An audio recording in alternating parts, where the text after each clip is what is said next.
নমস্কার বন্ধুরা, স্বাগত আমাদের চ্যানেলে। আজকে আমি আপনাদের কালনা জাগ্রত বাসন্তী পুজোর অজানা কাহিনী সেই বিষয়ে কিছু তথ্যাবলী প্রদান করব।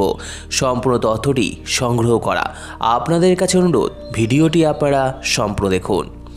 গ্রামে দুর্গাপুজো হয় ঠিকই, তা সত্ত্বেও বাসন্তী পুজোই যেন কালনা মহকুমার দুই এলাকার প্রধান উৎসব।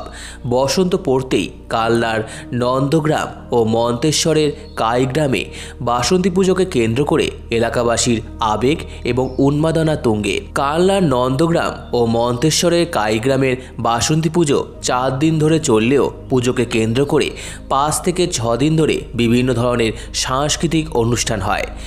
6 দশকেরও বেশি সময় ধরে কালনার নন্দগ্রামের বাসন্তী পূজা চলছে। এখানে দেবীর রূপ একেবারে দেবী দুর্গার মতোই, যেখানে দেবীর সঙ্গে লক্ষ্মী, সরস্বতী, কার্তিক ও গণেশকেও দেখা যায়। কথিত আছে 1369 সালে গ্রামের দুর্গাপুজোয় বিঘ্ন ঘটেছিল।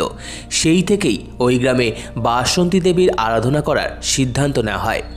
পুরাণ মতে রাজা সুরত এই বাসন্তী পুজো সূচনা করেছিলেন। গ্রামে দুর্গাপুজোয় একবার বিঘ্ন ঘটে, সেই থেকেই দেবীর পুজো শুরু। ষষ্ঠীর দিন পুজোর উদ্বোধন করেন এলাকার বিধায়ক। ষষ্ঠীর দিন থেকেই মন্তেশ্বরের কাইগ্রামের বাসিন্দারা মেতে ওঠেন বাসন্তী পুজোয়। প্রাচীন রীতিনীতি মেনে নিষ্ঠা সহকারে এখানেও দেবীর আরাধনা করা হয়। এখানেও একসময় চৈত্র মাসে অশ্বত্থ গাছের নিচে একজোড়া পায়ের চিহ্ন দেখতে পাওয়া যায়, আর সেই পদচিহ্নকে মা বাসন্তী দেবীর পদচিহ্ন মনে করে ওখানেই ঘট স্থাপন করে পুজো করা হয়।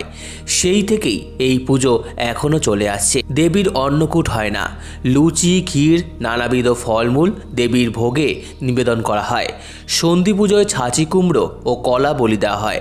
দশমীর দিন কাইগ্রাম ও নন্দগ্রামের দুই জায়গাতেই বর্ণাঢ্য শোভাযাত্রা সহকারে মায়ের বিসর্জন দেওয়া হয়।